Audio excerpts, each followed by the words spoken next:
ആയിരവും പതിനായിരവും ലക്ഷവും ഒന്നുമല്ല 2,78,00,000 രൂപയാണ് CMRL കമ്പനിയിൽ നിന്ന് വീണ വിജയന്റെ സ്ഥാപനത്തിലേക്ക് ഒഴുകിയത്.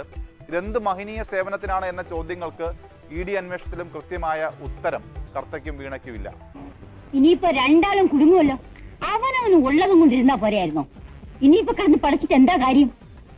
അപ്പോൾ അത് മാത്രമല്ല, വീണയുടെ പിതാവ് സ്കൂർത്തായതുകൊണ്ടാണ് പണം നൽകിയതെന്ന ശശിധരൻ കർത്തയുടെ 2024 മൊഴിയുടെ വിവരങ്ങളും പിണറായി വിജയൻ ഇരട്ട പ്രഹരമാവുകയാണ്. ഞാൻ കുടുങ്ങി ചാർലി, ശരിക്കും കുടുങ്ങി എന്ന് പറഞ്ഞാൽ കത്രയെ പൂട്ട് കൈത്ത പോലെയായി. അപ്പോൾ ഇതിനൊക്കെ പുറമെയാണ് ഇൻവോയ്സ് പോലും സമർപ്പിക്കാതെ കരിമണൽ കമ്പനി CMRL നിന്ന് വീണ ടി പണം കൈപ്പറ്റിയിരുന്നുവെന്ന EDയുടെ കണ്ടെത്തലും വരുന്നത്. 2017 മുതൽ 45 ലക്ഷം രൂപയാണ് വീണ മുൻകൂറായി കൈപ്പറ്റിയത്. വരെ പെരുമ്പാമ്പ് വിഴുങ്ങിയവന്റെ തലയിൽ ഹാന ചവിട്ടിന്ന് പറഞ്ഞ പോലെ തീർത്തും ദുർബലമായ സാമ്പത്തിക അടിത്തറ മാത്രമുണ്ടായിരുന്ന എക്സാലോജിക് നിലനിന്നത് പോലും CMRL നിന്നുള്ള പണം കൊണ്ടെന്നാണ് ED കോടതിയിൽ നൽകിയ റിപ്പോർട്ടിൽ ഉള്ളത്. എന്താ സഖാവേ ഇത്? നമ്മുടെ പാർട്ടിക്ക് ചില തത്വാധിഷ്ഠിത നിലപാടുകളില്ലേ?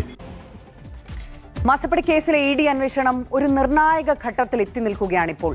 PV പിണറായി വിജയനാണെന്ന് അന്വേഷണ ഏജൻസികൾ പറഞ്ഞപ്പോഴെല്ലാം ഡയറിയിലെ ആ PV ഞാനല്ലെന്നാണ് പിണറായി വിജയന്റെ നിലപാട്. PV നാരായണന് ചില പരിഷ്കാരങ്ങൾ വരുത്തി പാവനായി എന്നാക്കി. നാട്ടിൽ എത്രയോ PV-മാരുണ്ടെന്നാണ് പിണറായി ചോദിച്ചത്.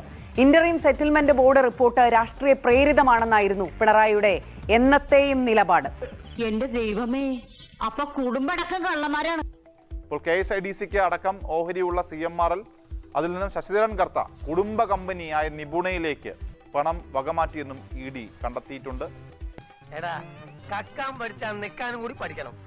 ഏത് മരവും ഒരു ദിവസം വീണല്ലേ പറ്റൂ. ചെയ്തു കൂട്ടിയ ദുഷ്ടതയ്ക്ക് കിട്ടി എന്ന് കൂട്ടിയാൽ മതി.